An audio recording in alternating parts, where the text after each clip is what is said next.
السلام علیکم میرے پیارے دوستوں، کیسے ہو آپ سب لوگ؟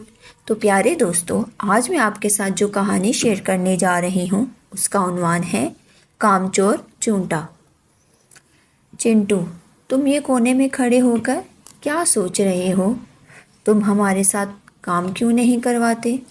سردیاں آنے سے پہلے ہمیں کافی خوراک ذخیرہ کرنی ہے۔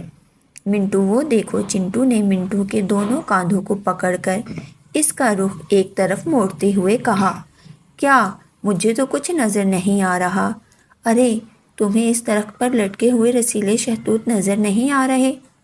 چنٹو نے ہاتھ سے دور ایک درخت کی طرف اشارہ کیا۔ منٹو نے اپنی آنکھیں مزید سکیڑتے ہوئے دیکھنے کی کوشش کی۔ ہاں، نظر تو آ رہے ہیں۔ تو کیا ان رسیلے شہتوتوں کو دیکھ کر تمہارے منہ میں پانی نہیں آ رہا؟ آ بھی رہا ہے، تو کیا وہ ہماری پہنچ سے بہت دور ہیں؟ اتنی دور سے خوراک لانے سے ہم بھٹک سکتے ہیں۔ کس نے کہا کہ ہم وہاں سے خوراک لائیں گے؟ بلکہ ہم سب ہی ادھر جا کر رہتے ہیں۔ واہ، ٹھنڈی ٹھنڈی سردیوں میں میٹھے میٹھے شہتوت۔ چنٹو اس طرح منہ چلانے لگا جیسے واقعی شہتوت کھا رہا ہو۔ لگتا ہے تمہارا دماغ الٹ گیا ہے۔ ہم برسوں سے یہاں رہتے آ رہے ہیں۔ اتنی بڑی کالونی کو دوسری جگہ منتقل کرنا ناممکن ہے۔ تو ٹھیک ہے، میں چلا جاتا ہوں، کم از کم اس محنت سے تو جان چھوٹے گی، چنٹو نے کاندھے اچکاتے ہوئے کہا۔ دوسرے دن صبح ہی صبح چنٹو جانے کے لیے تیار ہو گیا۔ منٹو نے اسے روکنے کی بہت کوشش کی، لیکن وہ نہ مانا۔ اسے لگ رہا تھا کہ درخت بہت قریب ہے، وہ جلد وہاں پہنچ جائے گا۔ چنٹو نے ضروری سامان لیا اور چل پڑا۔ خرامہ چلتے چلتے اس نے نظر اٹھا کر دیکھا تو حیران رہ گیا۔ یہ کیا، میں اتنی دیر سے چل رہا ہوں اور وہ درخت ابھی تک وہیں کا وہیں ہے، اس نے اپنے آپ سے کہا۔ ابھی وہ حیرت سے درخت کو دیکھ رہا تھا کہ اسے اپنے قریب سے کسی چیز کے زمین سے ٹکرانے کی آواز آئی۔ چنٹو نے چونک کر پیچھے دیکھا تو ایک ننھی سی چڑیا چنٹو کو اپنی چونچ کے نشانے پر لینے کی کوشش کر رہی تھی۔ چنٹو گھبرا کر آڑا ہوا ترچھا بھاگا اور قریب ہی لگی گھاس میں گھس گیا۔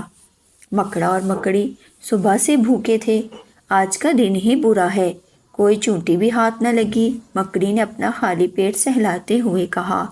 ارے، تم باہر جا کے دیکھو تو صحیح، کوئی چھوٹی موٹی چونٹی ہی مل جائے، بہلا پھسلا کر لے آؤ، بڑی بھوک لگ رہی ہے۔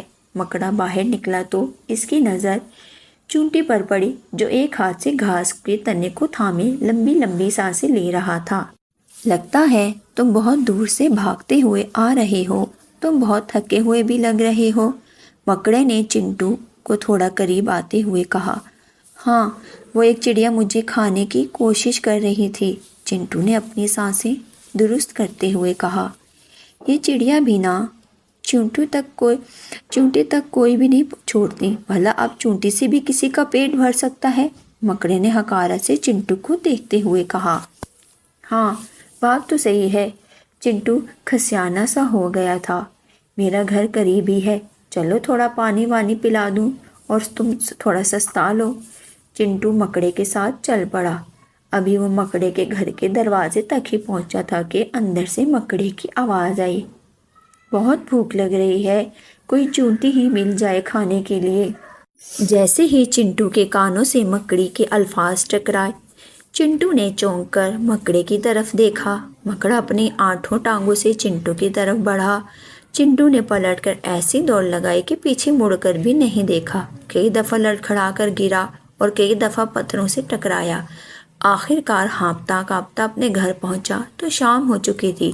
سب چونٹیاں سارا دن کام کرنے کے بعد واپس بل میں جا رہی تھیں۔ اتنے میں منٹو کی نظر چنٹو پر پڑی۔ کیا ہوا؟ تم گئے نہیں، تم تو شہتوت کھانے جا رہے تھے۔ نہیں تو میں نہیں، ارادہ بدل دیا تھا، اب سب کے ساتھ رہنے میں جو مزہ ہے وہ شہتوت کھانے میں کہاں۔ یہ کہتے ہوئے چنٹو بل کی طرف بڑھ گیا۔ چنٹو بمشکل لڑکھڑا کر چل رہا تھا اور منٹو اس کی چال کو حیرت سے دیکھ رہا تھا۔ تو پیارے بچوں، کیسے لگی آپ کو ہماری کہانی؟ کمنٹ کر کے ضرور بتائیے گا۔